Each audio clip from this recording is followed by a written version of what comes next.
Totoo 4845 sa video ko about what is atheism. So basahin po natin yung reply niya.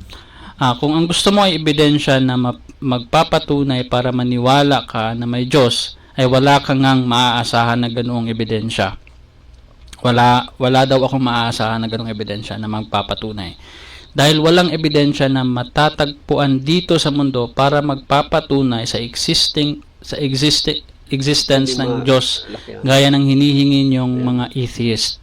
Malay nating mga tao na may matalino siyang rason ang Diyos ayon sa Kanya na hindi natin maabot. So, meron daw rason ang Diyos na hindi natin maabot.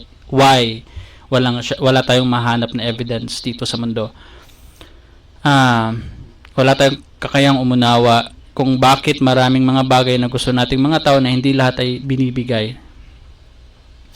Hindi lahat ay binibigay ng Diyos kaya ng hinihingi ninyong mga atheist na ebidensya. So wala po siyang maibibigay kasi meron siyang rason. Kasi kung lahat ng mga katanungan nating mga tao tungkol sa Diyos ang sinasabi ko, hindi lahat. May mga bagay siyang ibinibigay pero hindi absolute na totally wala siyang ibibigay. May mga, kaya basahin mong maayos dito, hindi lahat ay ibinibigay ng Diyos gaya ng hinihingi ninyong mga atheist na ebidensya. May mga bagay na ibinibigay ng Diyos, pero may mga bagay naman na hindi binibigay ang Diyos. Sana wag mong babaguhin yung mismo binabasa ko. Kasi pag binabago kunti lang, doon mo na bibigyan ng argumento, unfair na ngayon. Dapat kung anong nakasulat mismo dito, hindi mo dapat binabago. Dahil nakasulat dito, maliwanag na hindi lahat ay ibinibigay ng Diyos. Walang nakasulat dito na hindi binibigay ng Diyos. Hindi ganon. Katulad ng sinasabi mo. Tungkol sa Diyos ay malalaman at mauunawaan nating mga tao, ano pa ang kahihigitan ng Diyos sa ating mga tao? Hindi ko to magets. Ay paliwanag ko kasi kung lahat ng mga katanungan natin, mga tao tungkol sa Diyos ay malalaman at maunawaan natin, ano pa ang kahigitan ng Diyos sa atin, mga tao? No, yun ang ibig sabihin doon. Pati yung paglikha, kung alam natin, baka likha na rin tayo. Alam na natin Ano pa?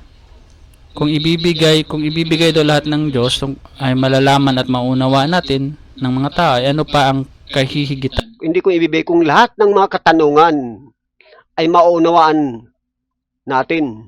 Madali mo mabasa kung tutuusin Diyos sa ating mga tao. Hindi ko to gets. Okay, at least sorry, paki-explain po yung tanong na yan. Ang isa sa pangunahing problema kasi sa mga atheist ay hindi nila naiintindihan kung ano ang ibig sabihin ng salitang naniniwala at salitang naniwala. I don't think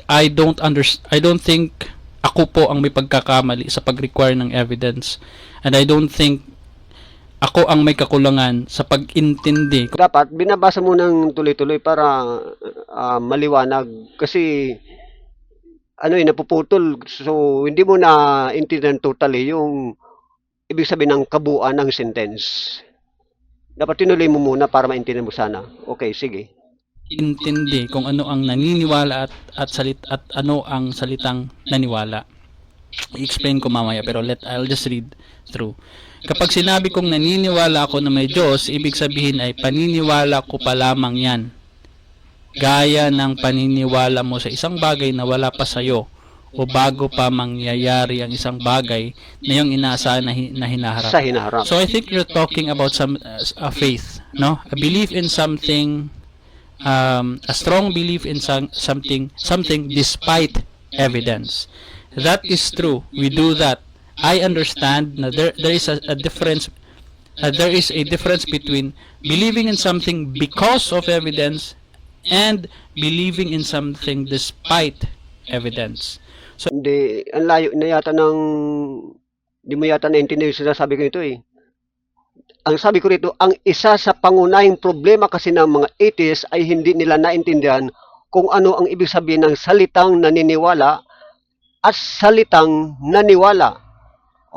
Pinaliwanag ko rito yung pinagkaiba ano ibig sabihin ng salitang naniniwala? Kapag sinabi kong naniniwala, ako na may Diyos, ibig sabihin ay paniniwala ko pa lamang yan. Gaya ng paniniwala mo sa isang bagay na wala pa sa'yo o bago pa mangyari ang isang bagay na iyong inaasahan sa hinaharap. mahirap bang intindihin yun? Bakit napunta ka na doon despite of evidence naniniwala pa rin? Parang malayo yata. Ano, magulo. Yung hindi mo, kumbaga, wala sa punto por punto ang sistema ng ah, pag ano mo rito sa naging comment ko. Dapat punto por punto. Bawat salita ko dyan, dapat naintindihan mong maayos para makapag-comment ka rin ng maliwanag. Hindi na-out, na-out of context ka na, ano eh. Ang nangyari, na-out of context ka. So ito po, naiintindihan ko po 'yan. Kasi I do that from time to time, no? I believe na sinabi ko na nga doon sa video ko about atheism na I sometimes believe na lalago or magiging successful yung negosyo ko pero hindi pala, no? Hindi pala naging mas successful. Naniwala ako sa hinaharap na mangyayari. Liwanagin mo, naniniwala, kailangan ma-emphasize mo, naniniwala o naniwala ako. Dahil napakalaki ng pagkakaiba niyan. Yung naniniwala at saka yung naniwala. Kasi yung ibig sabihin salitang naniniwala, future tense yun, para sa hinaharap. Ngayon, pag sabi mo naman na naniwala, past tense na yun, nangyari na yun. Isinasalaysay mo na yung nangyari. Kaya nga, naniwala na ako kasi galing na ako dun eh. Naniwala na ako kasi nakita ko na siya eh. Kasi naniwala ang word na ginagamit. Pag sabing naniniwala, ano yun? Future tense yun. Ibig sabihin yung salitang naniwala, past tense pala yun, I mean. Yung salitang naniwala, past tense na yun. Ibig sabihin, nangyari na. Yung salita naman naniniwala, future tense yun.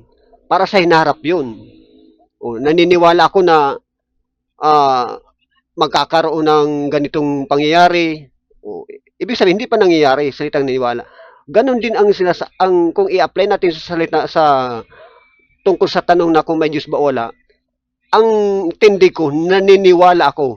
Kaya, yan yun lang dapat ang pakaingatan mo. Huwag mong ipakahulugan yung dalawang yan ay magkaparehas kasi diyan ka magkakaroon ng problema. Kailangan ma-emphasize mo yung salitang naniwala at salitang naniniwala. Yon pero hindi pala nangyari, or pwede ding naniwala ako na maging successful ang business ko. Oh, mali na ngayon ang sito, naniwala ako maging successful. Mali.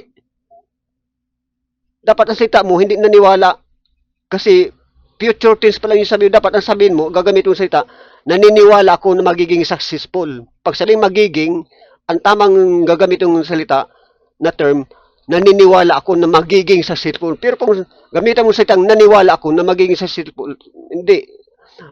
Kumbaga, wala sa hindi wrong grammar, kumbaga. Hindi tumutugma yung word mo doon sa sentence mo, sa pangungusap mo.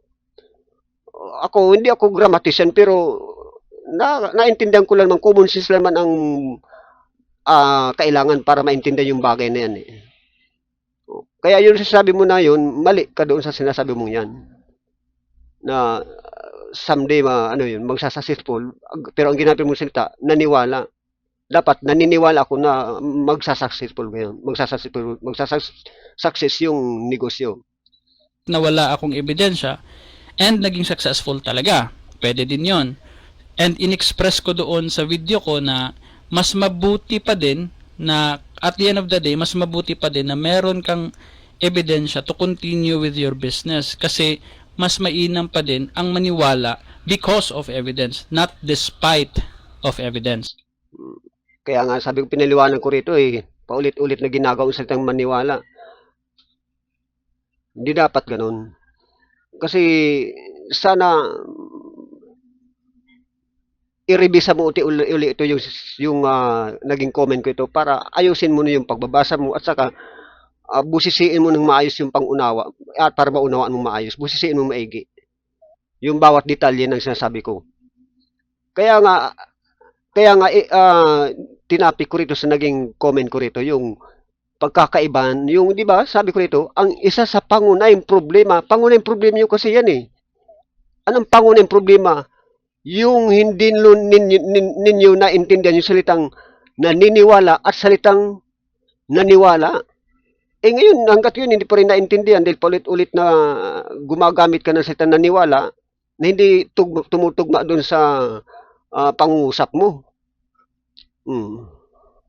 Ibig sabihin, hindi mo pa ito na sakyan yung sinasabi ko dito sa comment ko tungkol sa salitang naniwala at saka naniniwala. Dahil paulit-ulit ka pa rin may problema pa rin Kasi there will be bigger chances na totoo yung paniniwala mo. So ito po, if that's what you mean na something na hinaharap, then you're saying na you believe in something despite evidence. And I do understand that. There are people, what I like about your comment here is you don't pretend that you have evidence. Meron kasing mga theists na nagpre-pretend na meron sila talagang ebidensya, pero pag hinarap mo, wala pala. Unlike you're saying here na wala, and you just have faith, you just have a belief, and that's okay. Let's discuss that. Let's move further from that kasi that's what you are. I will talk to you like you are that kind of a believer. Okay, so hindi mali na maniwala ako na may Diyos kahit na wala akong ebidensya. Hindi mali na maniniwala. O yan naman, ginamit mo sa itang maniwala. Hindi mali na maniniwala ako na may Diyos. Ang binanggit mo, ulitin ko ha. I will talk to you like you are that kind of a believer. Okay, so hindi mali na maniwala ako na may... kita mo, hindi mali na maniwala. Ang nakasulat dito, hindi mali na maniniwala ako. May pinagkaiba kasi pag sabi mong hindi mali maniwala, mali talaga yun. Kahit sabihin kong hindi mali, magiging mali yun. Kasi bakit? Naniwala ako na may Diyos pero wala akong ebidensya. Dapat binabasa mo ng yung maingat na pagbasa. Diyos, kahit na wala akong ebidensya, bagamat maaring mali o maaari naman na tama ang pinaniniwalaan ko pa lamang. Exactly what I said. Pinaniniwalaan ko pa lamang. Yan, para maliwanag talaga. Pinaniniwalaan ko pa lamang. Ibig sabihin, wala pa ka talaga ako. Hindi required na hanapan mo ako ng ebidensya kasi pinapaniwalaan ko pa lamang Hanapan mo akong ebidensya kung sabi ko, naniwala na ako na may Diyos, ibig sabihin parang galing na ako doon or na kausap ko na siya o anuman. Doon mo ako hingi ng ebidensya. Kaso hindi ko man sabi na naniwala na ako may Diyos, kundi ang sabi ko, naniniwala ako na may Diyos. Diba about, sa example ko about business. Ang mali, kapag sinabi ko sa iyo na naniniwala ako na may Diyos. Mali na naman. Naniwala, yung salip na basay mo na naniwala, sinabi mo na naniniwala. Huwag ganun. Bro, ang nakasulat naman dito, kapag sinabi ko sa iyo na naniwala ako, ang pakakabigkas mo naman, kapag sinabi ko sa iyo na naniniwala, ulitin ko ha? Sa example ko about business. Ang mali, kapag sinabi ko sa iyo na naniniwala ako na may Diyos, na ang dahilan lang kung bakit naniniwala akong may Diyos ay dahil sa... Kita mo, naniniwala. Naniwala ako Ano ba? Sinasadya mo ba yan o patay nagmamang-maangang para hindi halata? Ano ba? Hindi ko alam.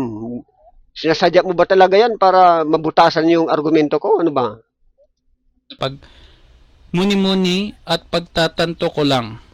Kasi maliwanag na ang ibig sabihin ng salitang... Ayan Ayan, basahin mo yan. Ibig sabihin sa salitang naniwala. Ibig sabihin pagkakaiba talaga yung salitang naniwala kaysa doon sa naniniwala. Ano ba ka ba naman, bro? Naniwala ay dahil sa aktual na nakita mo na ang isang bagay o pangyayari at hindi dahil sa pagmumuni-muni o pagtatanto. Medyo di ko gets. Ito ha. Paliwanag ko sa iyo. Ang mali kapag sinabi ko sa iyo na naniwala ako na may Diyos. Na ang dahilan, naniwala ako, sabi ko sa iyo, may Diyos. Para bang kailangan patunayan ko yan ng ebidensya o anumang bagay na makumbinsi ka na may Diyos. Kasi sabi ko na, may Diyos, naniwala ako na may Diyos. Kasi iba yung, buti sa kung sinabi ko naniniwala ako. Pero kapag sinabi ko sa iyo na naniwala ako na may Diyos, ang dahilan lang dahil sa pagmuni-muni, kung bakit naniwala ako may Diyos, ay dahil sa pagmuni-muni, at pagtatanto ko lang, ayan, mali, ang mali, kapag sinabi ko, naniniwala ako na may Diyos, na ang dahilan lang, kung bakit naniwala ako na may Diyos ay dahil sa pagmumuni-muni at pagtatanto ko lang. Mali yun talaga. Dapat, pag sabi ko naniwala ako, hindi dahil sa pagmuni-muni ko ang dahilan, kundi nakita ko na talaga siya, nakausap o anumang bagay. Yun lang ang mali. Pwede mo na akong hingian doon ng ebidensya pag sabi kong ganun. Dapat pag sabi kong naniwala ako, dapat mayroon akong backup na ebidensya. Dahil tiyak hanapan mo ako, pag sabi ko sa'yo, naniwala ako na may Diyos, GTA, naniwala na ako na may Diyos, nasaan ang ebidensya? Tama lang nahingan mo ko ebidensya kasi dahil sabi ko, naniwala na ako na may Diyos eh. Pero kung sabi ko niwala, hindi, sa pagmuni-muni ko lang yun, mali yun. Maliwanag man dito kung tutusin sa naging comment ko eh. Wala ang problema dito kung tutusin. Minamali-mali mo lang kasi pagbabasa eh. At saka ano eh. Siguro, let's try to read it one more time. So, hindi mali ang maniwala. Ang mali, sabi mo dito, ang mali kapag sinabi ko sa iyo na naniwala ako na may Diyos na ang dahilan lang kung bakit naniwala akong may Diyos ay dahil sa pagmumuni. So, you mean to say, hindi magandang rason ang maniwala gamit Exactly. ang pagmuni-muni at pagtatanto. Hindi ko gets itong pagmuni-muni. O yan pagmuni-muni, yun na nga, nagis mo na nga eh. Pagmuni-muni, pagbulay-bulay, pagtatanto. Yung pagtatanto, pagtatansya. Yun, nagis mo na nga. Hindi magandang rason yun. Dapat, ang magandang rason kung bakit ko sabing naniwala ako, dapat ang rason, nakita ko na siya, okay, nakausap ko na siya. Kaya doon man ako hinga ng ebidensya kung ganun nga. Pag sabi ko sa'yo, naniwala na ako. Ikaso hindi nga ako gumagamit sa salitang naniwala. Ang ginagamit ko, naniniwala ako na may Diyos. Hindi ako magaling sa Tagalog. Pasensya na, pero pag muni-muni is like thinking or pag hypothesize or talking to yourself. Pag muni-muni, pag think it through. Siguro yun yung ibig mo sabihin na you've think it through kaya naniwala ka, and para sa iyo hindi yan mabigat na dahilan para maniwala. Tama, exactly. Nagis mo. Hindi tamang dahilan yung salitang naniwala ako, ang dahilan dahil sa nagbuni-muni lang ako. Kumbaga tinantya ko lang. Oh, tapos sabihin ko naniwala na ako may Diyos dahil sa pagtatantya ko lang. Hindi tama yun, mali yun. Pag sabi ko naniwala ako, dapat nakita ko na siya o nakausap o ano man na matibay na meron akong dalang ebidensya sa'yo. Kasi maliwanag na ang ibig sabihin ng salitang naniwala ay dahil sa aktwal Yun. na nakita mo na ang isang bagay o pangyayari at hindi dahil sa pagmumuni-muni o pagtatanto. Medyo di ko talaga gets. Baka pwede mong O, di ba? Ang liwanag naman nun ah. i-reward ito. Baka Kasi maliwanag ng ibig sabihin ng salitang naniwala ay dahil sa aktwal. Yun ibig sabihin ng salitang naniwala. Doon pa lang sa impusa kasi ganyan na pinaliwanag ko niyan. Hindi kaya lang, hindi mo inintindi ng maayos eh. Kung naintindihan mo lang salita yung unang paliwanag ko na kung anong pagkaiba ng naniniwala at saka naniwala, eh, hindi ka nasaranay nito mahirapan sa mga huling binabanggit ko dyan na salitang naniwala. Dahil ibig sabihin, doon pa lang sa umpisa, hindi mo masyadong inintindi. Pero, iwan ko. Kaya, na-out of context ka na tuloy sa pagbigay mo rito ng reaction. baka pwede mong i-try to make me understand more. Sa makatuwid ay isang kaululan o nonsense ang hingian o hanapan ng ebidensya nito. Ang atheist ang mga tao na naniniwalang may Diyos. This is not nonsense. Oh, nonsense yun. Bakit? Yun na nga eh. Bakit mo hingian ng ebidensya yung tao na ang sinasabi niya pa lang ay naniniwala pa lang? Nonsense na hingan mo ng ebidensya yan kasi paniniwala pa lang yun eh. Hindi pa naman niya aktual na nakita o na o halimbawa sa isang isang bagay, halimbawa, mayroong kang sasabihin para sa hinaharap. Oh. Ngayon, sa palagay ko, ganito ang mangyayari sa hinaharap. Hindi mo pwedeng hingian ng ebidensya yun dahil sa palagay niya pa lang yun eh. Ganon din yun. Naniniwala pa lang ako. Naniniwala pa lang. Hindi ko sabing naniwala na ako. Naniniwala ako. Kaya, bakit mo hingi ng ebidensya yung tao na ang sinasabi niya ay ang kalagayan niya sa isang bagay na hindi niya pa naranasan, hindi pa nakikita o wala pa siya doon sa panahon na yun. Kasi pinaniniwalaan niya pa lang eh. Ang hingian mo ng ebidensya, yung pagka sinabi niya na naniwala na siya. Naniwala na ako kasi ito eh. Galing na ako doon eh. O doon mo siya hinga ng ebidensya pagka sinabing naniwala. Kaya nga in-emphasize ko yan salitang yung pagkakaiba ng salitang naniniwala at salitang naniwala eh. Kaya ayun, umuulit naman tayo sa problema. Ang isa sa pangunahing problema kasi sa mga atheists, katulad mo, hindi mo inintindi salitang naniniwala at saka salitang naniwala. Hindi nyo masyadong naintindihan. Pinaliwanag ito, dapat naintindihan mo, so hindi mo pa rin naintindihan. Sa palagay ko naman matalino ka naman sa tingin ko Hindi ko alam kung sinasadya mong ayaw intindihan o hindi mo lang naintindihan. So, sa bagay, ganun lang tayo. Kung minsan, may mga bagay na hindi natin naintindihan. Pero sana maintindihan mo yung salitang or yung salitang na naniniwala at yung salitang naniwala. Makita mo yung malaking pinagkaiba ng dalawang yan. Katulad ito, sa makatwid ay isang kaululan o nonsense ang hingian o hanapan ng ebidensya nitong mga atheists ang mga tao na naniniwalang may Diyos. Naniniwala pa lang kasi. Hindi man naniwala na katulad ako, naniniwala pa lang ako. Naniniwala ako na may Diyos. Ibig sabihin, inaasahan ko ng balang araw mahayag sa akin. Umaasa ako. Naniniwala ang ako eh.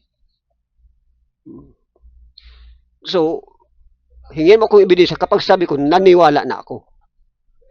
Wala pa ako doon sa point na yun. Wala pa ako sa panahon na yun. Kaya, nonsense nga. Nahingin mo ako ng ebidensya. Ano ang totoo? Kasi, eto po kasi ang, what I think, what's happening here is eto ha. You said that God is true. God exists.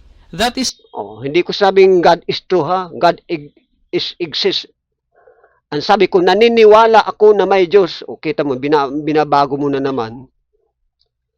Naniniwala nga lang ako na hindi ko sabing God is true. God is parang assuming na ako na ganun talaga. Hindi ko sinasabi yung ganyan ha. Pero kung yun ang i-insist mo na yun ang sinabi ko, diyan ka magko-comment, hindi tama yun. Dapat doon ka mag-comment sa sinabi ko, hindi doon sa hindi ko sinabi. It's a claim for truth. That is not a claim for belief, no? Na maniniwala ka lang. It is a claim for truth. If you said it's something else, wala sanang problema, pero your theocracy, your theology, sinabi mo na God does exist. Wala nga. Naniniwala ko, hindi ko saying God does exist. Hindi ganun. Meron siyang reward system and meron siyang punishment. Yung meron siyang reward system, wala akong sabing ganyan ha. Ibang topic na yun. Pinapasok mo yan muna yung katangian ng Diyos. Na wala pa tayo sa usapang yan, hindi mo dapat yan pinapasok yung ganyan na argumento na mayroon siyang katangian na binabanggit ka Wala pa naman ako sasabi tungkol sa bagay na yan. Ibang topic yun, ibang argumento yun, ibang pag-uusap yun. Gagawa ka ng mabuti, pupunta ka sa heaven. Wala akong tungkol sa topic na yun, tungkol sa mabuti, tungkol sa heaven. Wala diyan sa comment ko ha. Kasi ang pinag-uusapan lang natin dito to, yung sa tanong na kung may Diyos ba, palagay natin, may Diyos ba o wala? Ha? Yun lang ang, doon lang dapat tayo umikot sa ganung argumento. Hindi mo dapat bibigyan pa ng ibang argumento na wala naman dito sa naging comment ko. Katulad ng mga katangian ng Diyos, mayroong ang Diyos na nagpapanis, nagpaparusa sa impyerno, nagbibigay ng reward sa langit. Wala akong binanggit ng ganyan dyan. Hmm. Pag gagawa ka ng masama, pupunta ka sa hell. It's as if it's going to physically happen to you or spiritually happen to you. You can use whatever term, pero it is a claim for truth. It is not a claim for belief. Kaya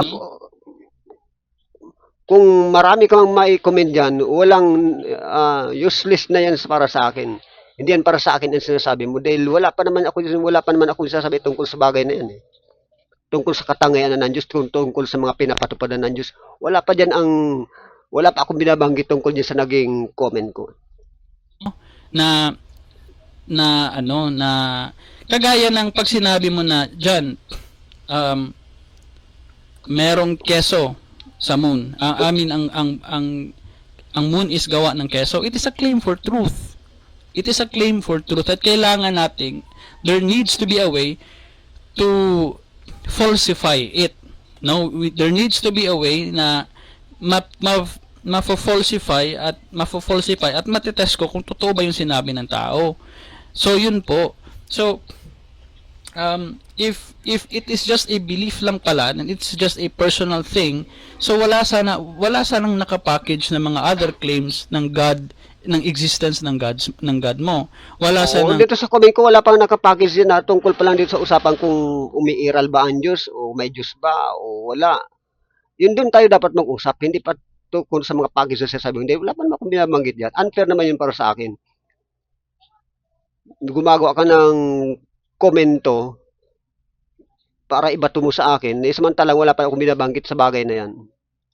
Mapupunta sa hell and wala sanang mapupunta sa heaven. And isa na ako doon na nako-condemn sa hell kasi sabi ng libro mo, pag hindi ako naniwala, which is I am not a believer, and all the other religions who don't believe in the Christian... Katulad yan, wala man ako sasabi yan, pag hindi ka niwala, ma-impyerno ka na. Unang-una, walang hindi ganun eh.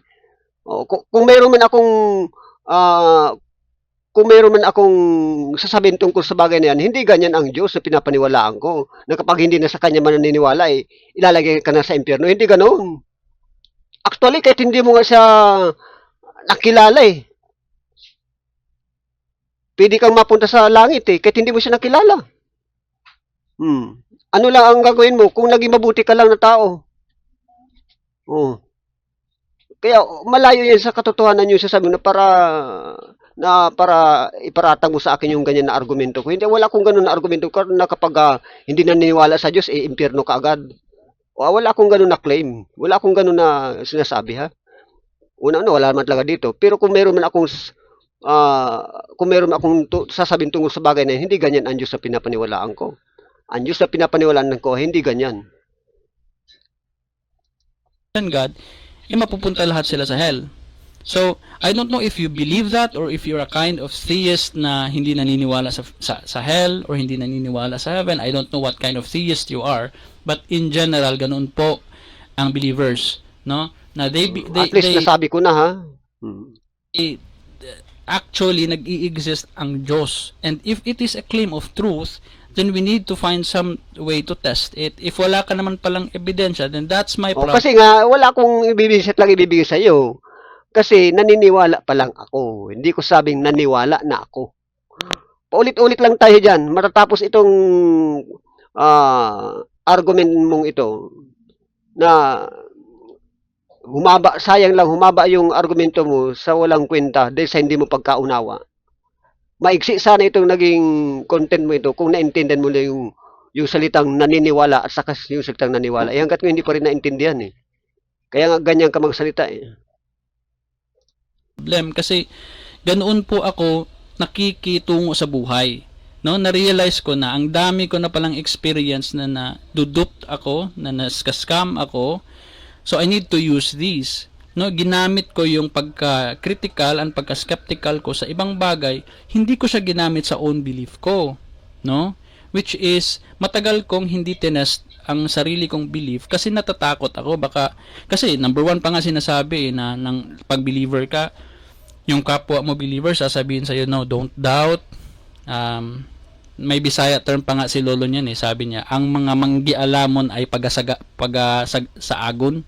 So the more you ask questions, the more you will be, the more daw akong iwawala. Dapat hindi mo na sinasama sa argument natin dahil dapat doon tayo sa naging comment ko. Kasi para bang ang lagay, para bang pati ako, ganun din ang kung paano ganun sa amin ng lolo mo, ganun din ako. Hindi, unfair naman yun sa akin. The more daw akong mawawala sa piling ng Diyos if the more I ask questions. And that's fucked up, man. I love asking questions. Sa lolo mo yan, hindi ako yan ha. Lolo mo lang nagsabi nun, hindi ako nagsabi sa'yo. Kaya wag mo akong idamay sa ganong kaisipan na para bang ako ganun din, hindi ganun. A kid. But yun daw nasa Bible daw yun. So it's like they don't want you to ask questions kasi yun na nga hindi solido ang foundation niya. Wala siyang ebidensya, sabi mo nga walang ebidensya. Kasi kung merong evidence, welcome po sana dapat ang questions. Same sa science community. You are welcome to debunk any available theories out there. For example, kaya nga, hingan mo kung ebidensya kapag sabi ko nga naniniwala ako. Talagang required ako na obligasyon ko na bibigyan kita ng ebidensya kapag sabi ko naniwala. Kaso hindi man sabi ko naniwala ako naniniwala ako na may Diyos. Okay? Yung the theory of evolution by natural selection, it is still the best explanation so far of why we evolved. The fact is we evolved. It's a fact. No, it's an observable fact way before marami ng scientists na nakaobserba sa fact ng evolution even before Darwin, and meron nang gumagawa ng theory. Kaso walang successful sa mga theories nila, no? Si Darwin lang ang nakagawa ng kwento na dahil pala sa natural selection kaya tayo nag-i-evolve. And that's the explanation of the natural selection. So ganoon po ang scientific community. Welcome ang lahat na mag-debunk sa theories nila. And it's a rigorous process. It's going to be peer reviewed and ganoon po. I like their process kasi wala pong authority na magsasabi na ako ang pinaka-genius dito at ako ang tama at saka i-follow nyo ako. Hindi po ganoon sa science community. Lahat po nagtutulong-tulungan para i-debunk or ipasa itong theory na ito gamit ang proseso nila na very rigorous. So balik tayo dito sa tawag dito sa comment mo. Gusto ko lang ding basahin kasi kinapi-paste ko lang din yung yung comment mo dito sa ChatGPT na Matt Dillahunty. If you go to ChatGPT and go to explore GPTs, you can look for known atheists and you can try to debate in there, no, if you really enjoy things like this. Kasi mas magaling po ang mga kagaya nila Matt Dillahunty. Of course, AI yung makakaharap mo, pero at least you get the idea, no? You get the gist of how we respond. Hindi kasi ako magaling. So pinaste ko siya and na-realize ko na meron pala akong mga dapat i-mention sa iyo. So eto. So ang sinasabi mo ay parang ganito, walang ebidensya at okay lang yan kasi hindi natin maiintindihan ang Diyos. May rason siya kahit hindi natin alam. Yun po yung parang sinasabi mo. Mali yun. Pwede man basahin mismo yung direkta yung sinabi ko, yung nakasulat. Kasi pag sa yung parang yun ang sinabi mo, para bang analyze mo lang ang sasabihin mo, pagkatapos, delikado yan. Kung analyze lang ang sasabihin, tapos sabihin mo, parang ito ang sinabi mo, dapat direktahin mo na kung ano sinabi ko doon, punto por punto. Kung ano sinabi ko doon, kung may problema ka doon sa sinabi ko, sa bawat sinasabi ko, ipamukha mo sa akin doon kung alin particular doon, hindi yung inanalyze mo, pagkatapos yung analyze mo, doon ka na magko-comment, doon ka na, para bang gumawa ka ng ibang version ng kwento mo doon sa naging comment ko. Pagkatapos, aatakihin mo na ako doon, unfair na yun. Hindi maganda yun. Ang Katulad ginagawa problema mo dyan ngayon. ay pwede rin mo ring sabihin yan sa kahit anong kwento. O, eh nga, Kahit kasi nga, ganun ang sasabi mo, iba nandun sa sasabi ko eh. anong paniniwala at kahit anong relihiyon. That is the main problem of what you just said. At magiging tama or magiging totoo yung religion na yun if I agree with you. No, if I agree with your reasoning na wala kang ebidensya at okay lang yan kasi hindi natin O, wala ko sabing walang ebidensya, eh okay lang yan. Wala akong sabing ganun ha. O, pagkatapos mo sinabi na para bang ina-assume mo na yun isabi ko, doon ka naman kukomment, doon mo na ako atakin. Unfair naman yun, hindi ko man sinabi yun eh. Na walang ebidensya, okay lang yan. Wala naman akong sabing ganun. Mali naman yan. Unfair naman yan, GTA. maiintindihan ng Diyos. May rason siya. Kahit ano pang sabihin mo rito sa part na to, wala, talbog lang yan sa akin kasi wala. Hindi man tumatama yan sa akin kasi hindi ko man sinabi yung gano'n na katulad sa sabi mo na walang ebidensya, okay lang yan. Hindi natin alam. Pwedeng gamitin niya ng Muslim at magiging totoo ang Muslim, Hindu at iba pang religions. Kaya hindi ito argumento para sa katotohanan ng Diyos. It's not in defense that your God is true. Kundi paliwanag ito kung bakit wala kang ebidensya, and that's it. Iyan ang tinatawag nating special pleading fallacy. Isang uri ng logical fallacy kung saan gumagawa ka Kita mo yan, napalayo na tuloy. Ang dami mo nang sinabi dahil doon sa sinabi mong ganun. Doon, gumawa ka ng sarili mong version, pagkatapos, doon mo na pinalawak yung argumento mo. Unfair talagang ginagawa mong yan, GTA. ng exemption para sa iyong paniniwala na hindi mo ina-apply sa iba. Think of any kind of scenario sa buhay mo, no? Na no exemption sa iyo. Ginagamitan mo siya ng logical na reasoning. Pero suddenly, ginagamitan mo ng special pleading ang paniniwala mo sa Diyos using this kind of argument. So let's think of special pleading na gamitin natin sa ano. Gawin ko na i-chat ko na lang dito sa sa ChatGPT.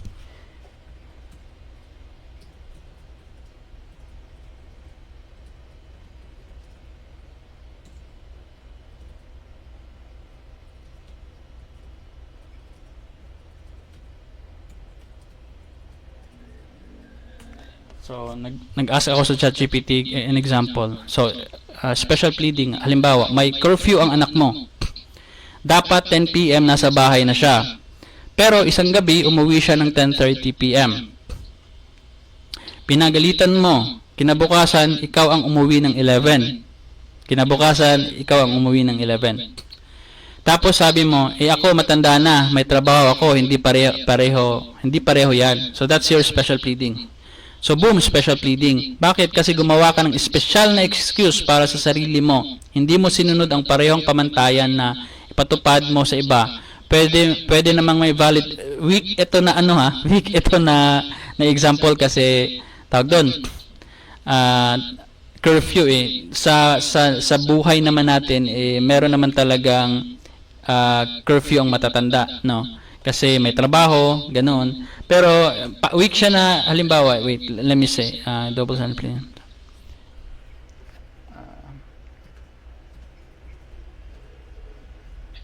Sige, tapusin mo lang yan, pero di naman na para sa akin yung nanghingi ako ng another argumento mong example yan, sa ChatGPT.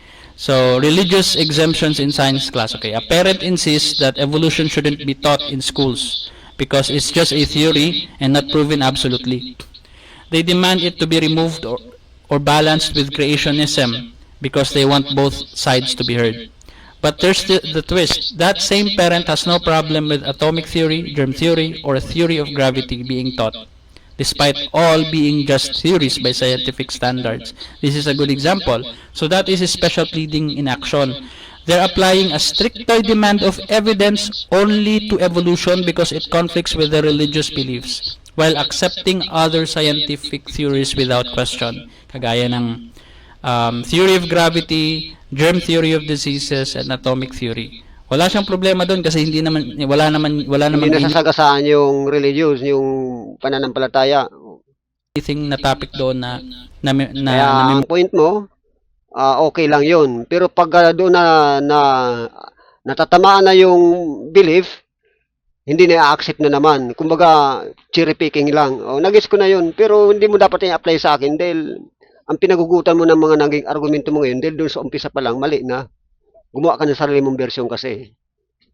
Kaya hanggang sa matapos ang argumento mong ito, hindi na yan para sa akin. Para doon sa gawa-gawa mo lang na version na kwento. medal ang religious belief ko. Pero pagdating sa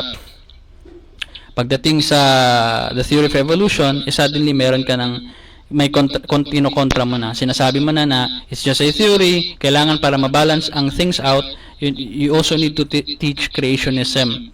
No? So it's a special pleading fallacy. Instead of applying consistent, it's not just illogical, it's intellectually dishonest. You see this Kita mo yung mga discussion mong to, mga argumento mo ito ang layo na doon sa naging comment ko Out of context ka na, GTA. constantly in public. My belief gets an exemption because it's mine, but logic doesn't care whose belief it is.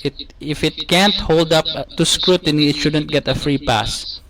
So, ito po yung response sa special pleading na sinasabi mo na nire-require natin ang evidence sa everyday life natin, no? Even when we go ride a tricycle, we require some sort of evidence. Tinitingnan natin kung sira-sira na ba yung tricycle, kung kaya pa ba niyang isakay ang 4 na pasahero. Mukhang hindi mukhang tagilid. Ito lang, madali naman yan nagets ko na yung sa malisabi, higit pa doon sa paliwanag mo, puro kasi nakadepende sa evidence Alam mo, hindi lang evidence ang dapat natin panghawakan, kundi marunong din dapat tayo mag-analyze, magbigay ng konsiderasyon sa sitwasyon. Hindi laging ebidensya. Halimbawa, yung papunta ako ng Baclaran.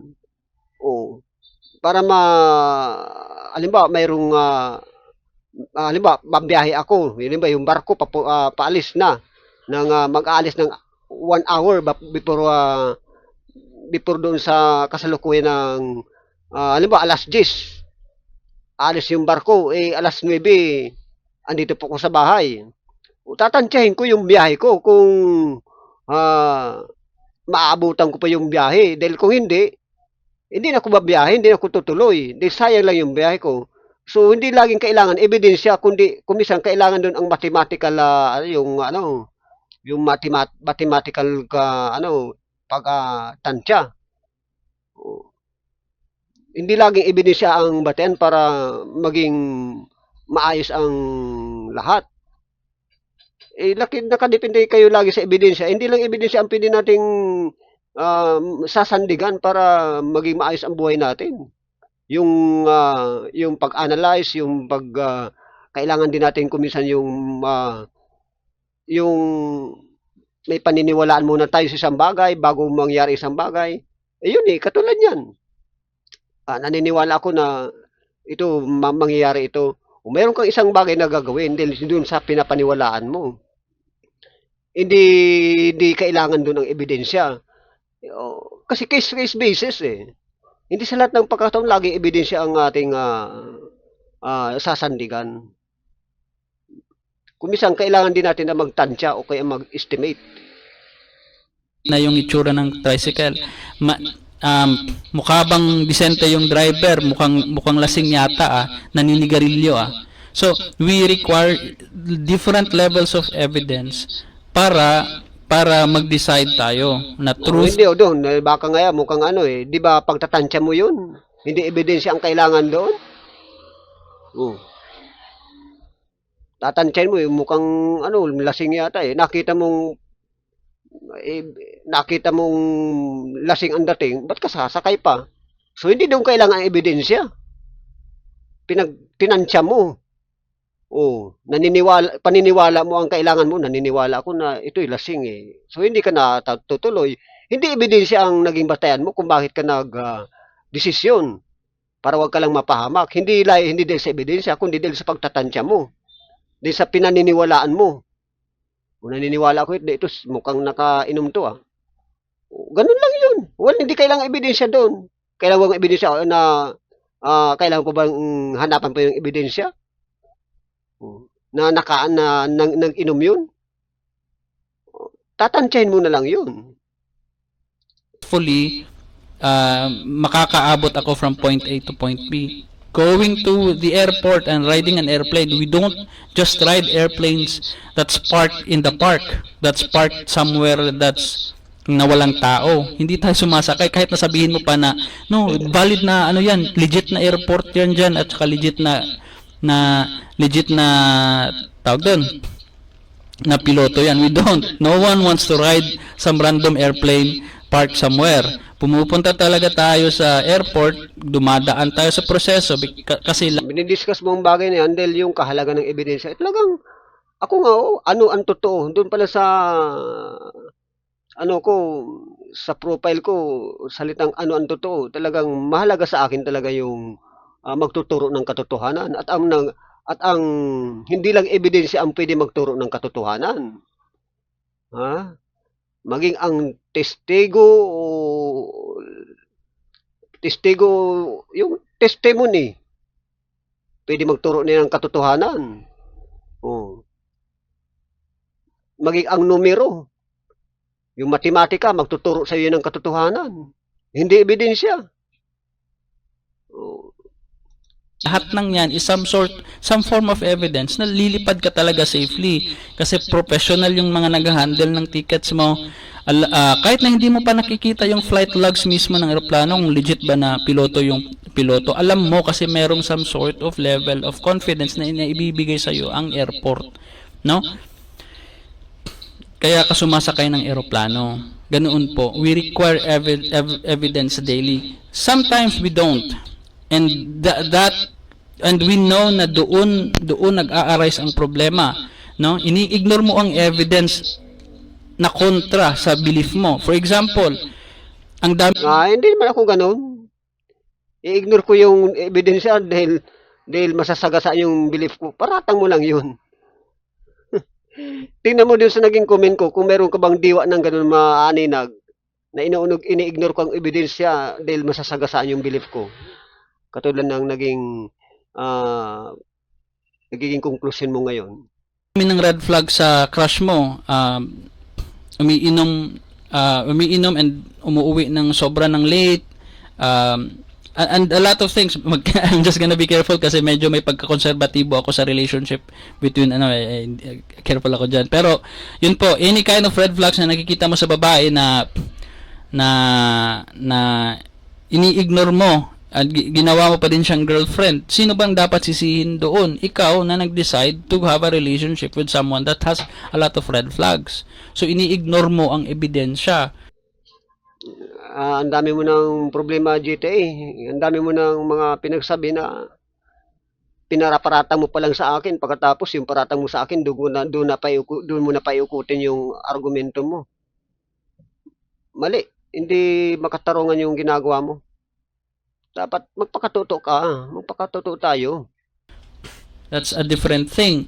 But every day we require evidence. And we know na if we don't require evidence and we decide ura-urada, dumidecide tayo, magkakaproblema po tayo sa negosyo, sa relationship, sa safety natin, kasi we require evidence. Yung sa tanong na kung may Diyos ba o wala, ibahin mo dun sa mga argumento mo ngayon. Sa tanong na kung may Diyos ba o wala, hindi mo pwedeng ipare sa mga naging argumento mo ngayon kasi unfair naman yun eh. Bakit unfair? Kasi Diyos ang pinag-uusapan eh. Alam natin na ang Diyos ay espiritu. O sige nga, tatanungin kita. Magsalita ka lang, mag-suggest ka lang. Kung anong ebidensya ba ang pwede kong ibigay sa'yo. Ibibigay ko sa'yo. Sabihin mo kung ano yun. O, mas mahirap siguro yung gagawin ko eh. Dahil ako ang magpo-provide. Pero yung gusto mong ebidensya, sabihin mo kung anong ebidensya 'yon. O, sige nga, kung may maiisip ka bang ebidensya na pwedeng ibigay ko sa'yo, i-apply mo dito sa pang-araw-araw na natin na buhay. Eh talagang kailangan natin ng ebidensya pagka kailangan ang ebidensya. Kasi kung posibleng makuha ang ebidensya, talagang kailangan ng ebidensya, posibleng makuha eh. Pero sa usapang Diyos, walang posibilidad na makakuha tayong ebidensya. Kaya nga ang ginagamit doon ng termino, faith, pananampalataya, naniniwala, paniniwala. Evidence every day, even investments, no, we demand to see the house first. Does it look good? Ito ba yung house na bibilhin ko? Mag-hire ka pa nga ng engineer at architect to check the house. If you want to buy a new car, yes, pwede mong bilhin na ikaw lang na wala kang experience with cars. Ano ang resulta, di ba? Nas-scam ka. If you are a skeptic, you require a Hindi technician. mo kailangan turuan sa bagay na yan. Eh ako sigurista rin talaga. Eh sino bang tao ang ayaw ng tiyak sa kanyang inaasahan o gagawin? Lahat tayo gusto natin makatiyak sa ating inaasahan o anumang gagawin na magandang resulta. Kailangan natin talaga makatiyak. Sino bang ayaw ng ganyan? Kaya hindi mo kailangan sabihin yan sa akin. Or what you call it, a mekaniko, to look at the car and help you decide kung sakto ba yung presyo at okay ba siyang bilhin sa presyo na yon. So ganoon po, we require evidence every day, and suddenly special pleading ang Diyos mo. You don't require any, and that's a problem. That's a big problem kasi ina-accept ko na nga eh. Kung hindi mo kayang magbigay ng scientific level na kind of evidence, okay nga lang sa akin ang arguments lang eh. Na mag-make sense sana. Arguments, hindi naman yun scientific. Yun ang argumento ko. Ang argumento ko, naniniwala ako na may Diyos. Kung naintindihan mo lang ang salitang naniniwala ako na may Diyos, hindi mo ako hingian ng ebidensya. Ganun lang ang argumento ko. Pero kapag sinabi ko naniwala ako na may Diyos, doon mo ako hanapan ng ebidensya. Kasi doon sa salita kong, sa deklarasyon kong naniwala ako na may Diyos, ibig sabihin, dahil sinabi kong naniwala na ako na may Diyos, malamang sa ganun salita ay is either nakita ko na o nakausap ko na siya. Doon ako hingi ng ebidensya kapag sabi ko, oh, GTA, may Diyos talaga eh. Tanong ko bakit? Eh, nakita ko na eh. Nakausap ko na eh. May ebidensya ka ba? O yun. Eh, hindi naman ko sasabi ko, naniniwala pa nga lang ako eh. Hindi ko sabihin, naniwala na ako na may Diyos. Paulit-ulit mo na kahit saan mo dali ng argumento, dapat, kung naintindihan mo lang yun, hindi nahaba sana ng ganyan ang naging pagsasalita mo dyan. Evidence ang arguments. They're just philosophical arguments to defend that there could possibly be a God out there. It could not be the Jesus Christ that I believe in, but dyan, imposible namang wala. Pwedeng ganoon yung conversation natin and pwede mo akong makumbinse. Kaso, so far sa pagka-atheist ko, yun po, wala pong satisfying talaga na mga naisagot. And I have already mentioned those kinds of arguments and hindi talaga satisfying for me. Kung nasasatisfy ka, okay, but I don't, and don't force me, and wag mo. Tinatapat na nga kita eh, na walang ebidensya ang may papakita sa iyo. Ang tanging pinanghawakan ko lang ay naniniwala ako. Tapos na ang usapan po kung tutusin, kung naintindihan mo lang yun. Ang argumento ko, walang ebidensya. Prirangka ko na nga eh, walang ebidensyang may bibigay at walang kakayahan tayong mag-provide ng ebidensya para sa patunay na may Diyos. Yung mga nag-aangkin na mayroon siyang ebidensya na may Diyos, hindi lang nila naintindihan yung sinasabi nila.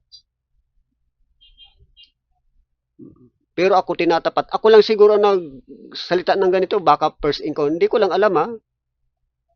Pero dahil di na ako masyadong na-expose sa mga ganong basta ayan, idea ko lang yan. Na wala talagang ebidensyang maipapakita ang sinuman na magpapatunay na may Diyos. Walang ebidensya na kayang ibigay ang tao para sa patunay na may Diyos.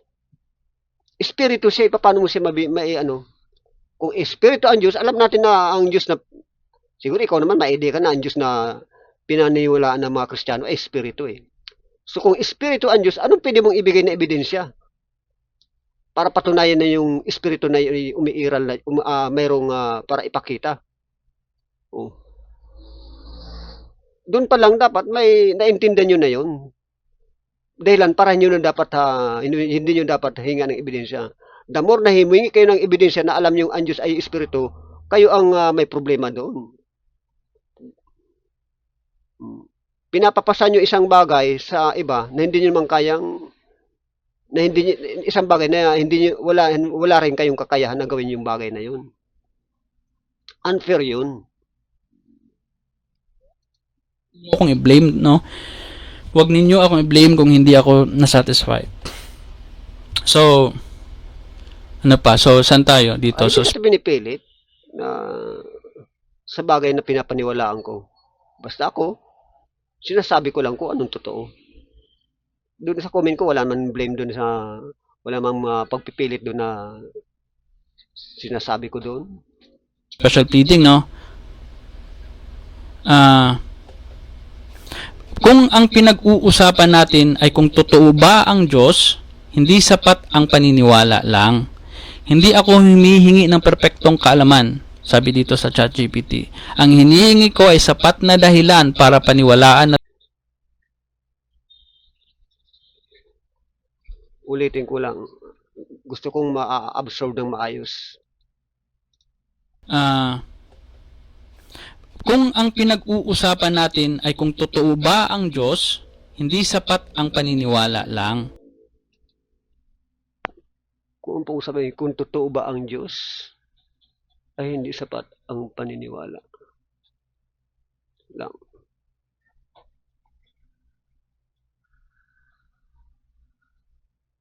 May problema kasi sa ganyang salita eh.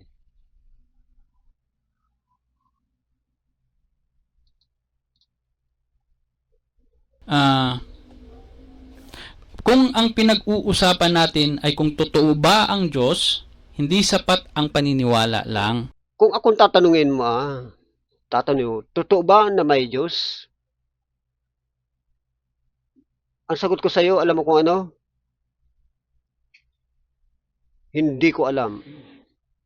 Kasi ang tanong mo sa akin, ayon sa nalalaman ko eh. Kasi ang tanong mo sa akin, kung may... ulitin ko yung tanong mo ha. Kung ang pinag-uusapan natin ay kung totoo ba ang Diyos, hindi sapat. Kung totoo ba ang Diyos, pero mas maganda sana kung direkta mo na eh. Hindi ko alam kung bakit.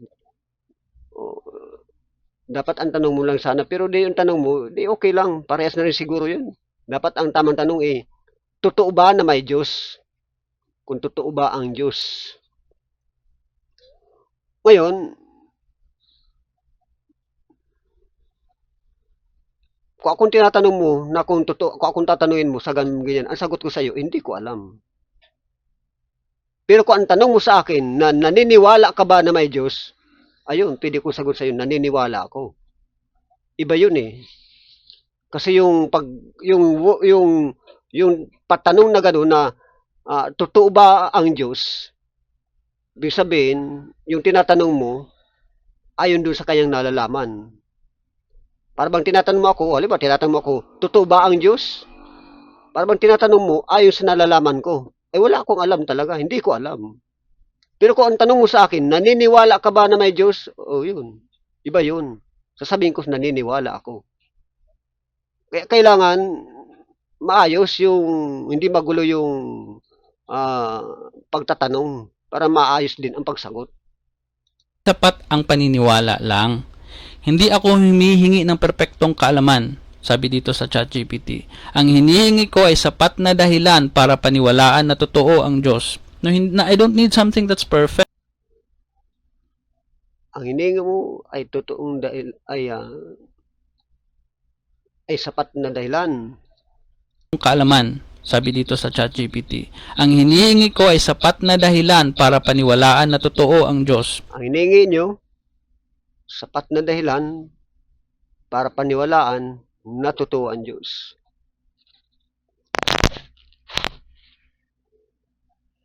Dahilan. Kasi ganyan hindi ko masagot ng maayos kasi medyo may konting error sa word na salita ay sa word na ginagamit. At ang paniniwala lang. Hindi ako humihingi ng perpektong kaalaman. Sabi dito sa ChatGPT, ang hinihingi ko ay sapat na dahilan para paniwalaan na totoo. Hindi humingi ng sapat na kaalaman. Anong perpektong kaalaman? Yun na yun eh. Hindi humingi ng perpektong Humihingi ng perpektong kaalaman. Sabi dito sa ChatGPT, ang hinihingi ko ay sapat na dahilan para paniwalaan na ay hindi ka makakasagot talaga ng sapat na dahilan kung wala kang perpektong kaalaman. Kaya magkakontra yung dating ng hindi daw siya humingi ng perpektong kaalaman, ang hiningo lang yung sapat na dahilan na may Diyos. Hindi ka magkakaroon ng sapat na dahilan para sabi na Diyos kung wala kang perpektong kaalaman. Kaya kontradikta mismo yung sinasabing ganyan eh.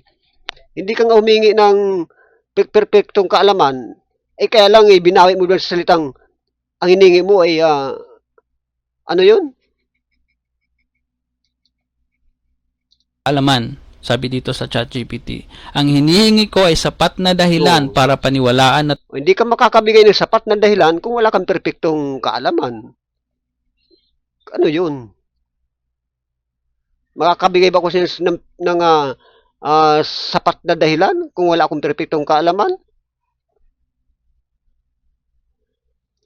na totoo ang Diyos. No, I don't need something that's perfect and that's something that I can hold or see, something that's sapat, no? Satisfying. Ganito dapat pag-usapan kasi muna natin, doon tayo mag-usap sa argumento na dito lang man sa pinaka main topic nagkakaroon ng friction ang atheist at saka yung theist eh. Doon sa tanong na totoo kaya na may Diyos? Kaya wag natin gamitin salitang Diyos. Doon sa salitang manlilikha, totoo kaya na may manlilikha? Alin bang mas nauna? Yung mga bagay na umiral ba yan dahil sa may taglay na buhay? O conscious mind? Kaya ba nangyari ang lahat mga dahil sa mayroong something na conscious mind? Or galing paano nabuo yun? Kumbaga yun ang pag-usapan natin. Doon tayo kasi dito kung saan sa ito nakakarating, andun na nakakarating tayo sa katangian ng Diyos, kung ano. Hindi pa nga natin nasusolusyonan yung bagay na yan kung ano ba talaga, saan ba talaga nagbula ang mga bagay na yan eh. Ano ba ang pinagbula ng isang bagay eh. Doon tayo dapat mag-usap muna. Kung paano ba nabuo ang isang bagay mula sa wala. Kahit napakaliit lang. Kaya nga may theory ako nung mga kabataan ko pa, naalala ko. Kapag nakagawa ang sinuman ng isang buhangin nang mula sa wala, kaya niya makagawa ng buong universo, kagaya ng universo na umiiral ngayon na alam natin. Makagawa lang kahit ikaw makagawa ka ng isang buhangin. Mula sa wala, wala kang kukuha na materialis galing mismo dito sa wala. Mula nga sa wala eh. Nakagawa ka ng buhangin, ng isang butil ng buhangin. Lahat pwede mong magawa. Ano man na material na bagay na gustuin mo. Nakagawa ka ng isang budel na buhangin, o sige, i-debunk nyo yan. Na nonsense, kung nonsense ba yung ganyan naging pahayag ko. Ibig sabihin, ebidensya na lampas ng simpleng damdamin, tradisyon o argumento mula sa kakulangan. Wait na. May sometimes kasi hindi magaling sa Tagalog to si ChatGPT. Ibig sabihin, ebidensya na lampas sa simpleng damdamin. Kasi nga ano lang yan AI lang pala yan hindi may magkakaroon lang ng error yan sa mga word na ginagamit. May di dapat di utak sa utak dapat ang nag-usap, tayong dalawa, hindi yung ganyan. Tradisyon o argument from ignorance. So gusto niya ng isang argumento lang na solid. No need to be very scientific sa explanation. We would love to have it, but we know you can't provide one, and it's okay. Whatever you can give us, whatever it is. Tingnan mo, kung sasabihin mo sa akin na, ito yung example niya, kung sasabihin mo sa akin na naniniwala kang may dragon sa garahe mo, at pag tinanong kita kung pwede kong makita, sasabihin mo, hindi mo siya makikita kasi invisible siya. Hindi mo rin siya madadama at may rason siya na hindi mo maiintindihan. Yun yung same na reasoning mo kanina, di ba? Sa pagdepensa mo sa Diyos mo. Pero ito, example lang, dragon. So, hindi mo siya... Ang sabi ko doon, sa comment ko, hindi lahat na gusto ng tao ay binibigay niya. Hindi lahat. Hindi lahat basahin mo uli. Hindi ganoon na para ihalin tulad mo yan. Hindi. So may mga bagay siyang ibinibigay. Mayroon siyang mga bagay na hindi niya pinapahintulot. May mga bagay na siyang pinapahintulot. Ganun lang 'yun. Pero pagdating doon sa ebidensya na hiningi ninyo maitiis, ibang usapan 'yun. Sabi ko nga, walang kakayahan walang maibibigay ang mundong ito para sa patunay na ebidensya para sa patunay na may Diyos. Kaya walang maibibigay ang kahit na sino man o ang mundong ito.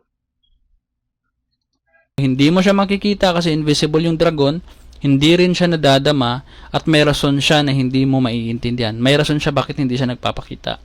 Hindi ba't parang sinasabi mong kahit ano pang sabihin mo, walang paraan para mapatunayan o mapasinungalingan ang sinasabi mo? So you're hiding your God in a position na wala nang pwedeng mag-scrutinize.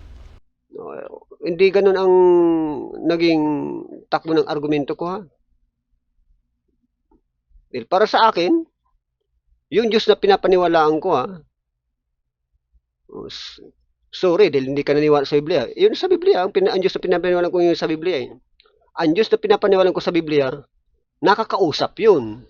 Hindi katulad sa sabi sa dragon na yan. Kaya doon pa lang sablay ka na. Ang Diyos na pinapaniwalaan ko, yung Diyos ng Biblia. Nakipag-usap yun. Yung boses niya lang, pwedeng marinig. Hindi katulad sa dragon mo talagang wala. Kaya huwag mo sa akin example yung dragon sa garahe ni Carl Sagan. So, wala nang way for us to falsify it or for you to prove it to be true kasi inilagay mo siya sa isang posisyon na walang pwedeng maki-check. Pero kung ebidensya naman ang pag-usapan para ialin tuloy tungkol sa garahe sa dragon, may problema rin siya dyan. Unfair naman ihalin tulad yung dragon doon sa espiritu. Dahil ang dragon, pag dragon, anong asahan mo sa dragon? Kahit pa sabihin na myth lang yan, pero ang karakter ng dragon nakikita, hindi espiritu. Hindi katulad sa Diyos na pinapaniwalaan natin, dati yun pinapaniwalaan mo rin, di ba? Ang Diyos ay alam mo, espiritu. Wala kang aasahan doon talaga na makikita mo yun. Doon sa dragon, inaasahan mo, makikita mo yun. Di sinabi na may dragon daw sa garahe. Hindi yun, kasi ang dragon, ang karakter ang katangian ng dragon ay hindi espiritu. Kaya umasa ka na lang may dragon. Kayo lang nang lulukuhan kayo sa ganyan na argumento eh. Gumawa kayo ng isang kwento na kayo ang panalo sa bandang huli. And that's something na hindi talaga ako comfortable eh. Kasi lahat ng bagay nagiging valid. Ang dragon ay nagiging valid kasi pwede mong gamitin yung same argument na ginamit mo at magiging valid ang dragon. I don't want to live in a world na ganoon po ang kind of reasoning natin. Kaya nga kayo nang hinahamon ko eh. Humingi kayong ebidensya. Di kayo magbigay ng idea. Sabihin nyo kung anong ebidensya at baka sakaling maibigay ko rin. Alam mong espiritu eh, ialin tulad mo dun sa dragon. Alam mo naman kahit paano, alam na may idea tayo kung ano ang dragon eh. Kahit yan ay myth lang eh. MYTH, myth. Hindi ko may problema sa pronounce ko ha. At least nakaintindihan tayo. Yung mythology yan eh. Karakter yan ng sa mga mitolohiya, yung dragon eh. Yung Serena, tapos yung kalahating tao, kalahating katawan na kabayo, yung mga ganun. Iyon, ang mga karakter na may physical sila. Kahit sabihin natin na meto lang sila. Hindi tulad sa Diyos, sa umpisa pa lang, espiritu talaga siya. Alam natin na espiritu siya.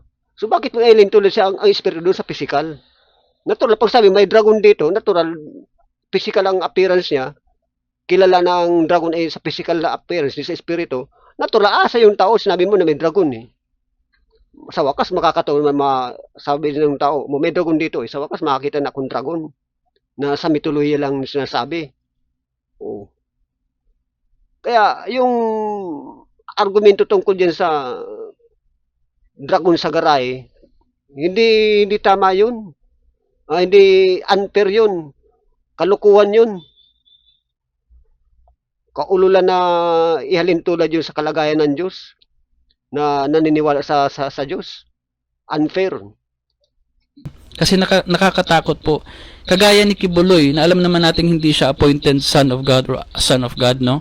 Pero napunta naman kikibuloy na naman. Maraming naniniwala kasi I bet ganoon din ang reasoning power niya. Hindi mo makikita kasi hindi mo nakikita yung pag-appoint ng Diyos sa akin. Tayo mga tao, ikaw, ako, may ano tayo, may utak. Kaya lang, iba-ibang kapasidad ng utak. Mayroong mga tao na madaling mapaniwala sa mga multo, sa mga inkantadya, kung ano-ano. Mayroong mga tao naman na naniniwala sa mga duwende, sa alien.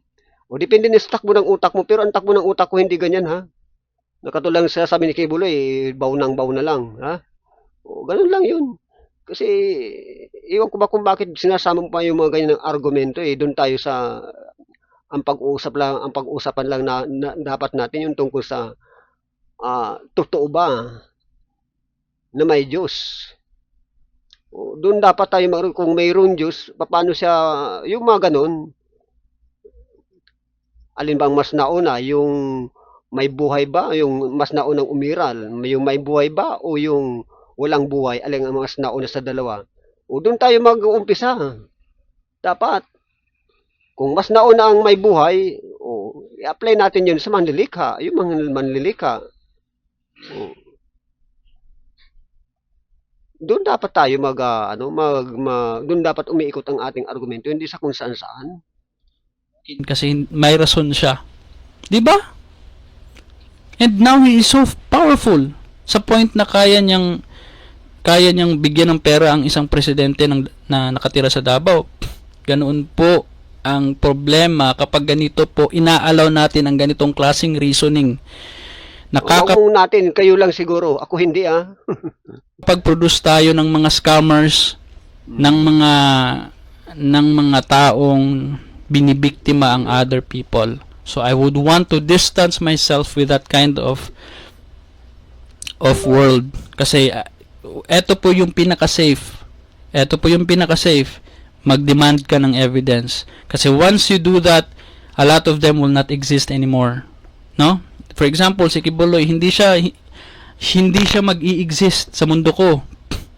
Lalo na't kung lahat ng tao sa mundo ko ay magre-require ng evidence. Walang Kibuloy na mag-i-exist kasi hindi siya mabubuhay Nabubuhay lang siya sa mga ganitong klaseng reasoning na wala akong ebidensya, may rason ako bakit wala akong ebidensya. And enough lang ang belief. And that's a very crazy world to live in. Kaya nga, yun na nga. No, ang daming mga gago sa Pilipinas na nagpre-pretend na there's someone else. Senior Aguila, sino pa? Ang dami, 'di ba? Bakit mo binabanggit mo yun And sa akin? I think that's it. Ewan ko bakit mo binabanggit mo yun sa akin. Ano bang wala na, out of context na, napakalayo na sa naging argumento tungkol dun sa naging comment ko. Ang pinag-usapan napunta sa kung saan saan na. Katulad niyan. Ako naman, wala. Yung ganyan na argumento tungkol kibuloy, kung ano-ano, wala sa akin yan. Wala akong panahon sa mga bagay na yan, oy. Walang kwenta yan sa akin, yung mga ganyan mga kibuloy, agila na yan eh. Anong pakialam ko sa kanila? Doon mo lang siguro, sa inyo siguro, baka apektado kayo. Ako, hindi ako apektado na yung mga ganyan. Hindi ko pinapansin mga ganyan eh. Halimbawa, yung baliw. Oh. Anong asa mo sa baliw? Siyempre magsasalita ng kabaliwan. Oh, ganyan si Kibuloy, yung agila. Kaya bakit mo papansinin pa yan? Ay, alam mo mga baliw yan. O, yun lang masabi ko dyan, ha? Pag may dumaan sa tapat ng bahay mo, baliw, pag ikaw ay naapektuhan, ikaw baka mas maganda ng baliw dahil siya hindi naapektuhan sa'yo, ikaw ang naapektuhan sa kanya. Mas maganda pa yung baliw kaysa sa'yo, mas maganda pa naging kalagayan ng baliw pagka naapektuhan ka dun sa baliw. Yung baliw hindi naapektuhan sa'yo eh, ikaw naapektuhan niya. Ganun lang yun eh. Okay? Sana nag-guess mo ako.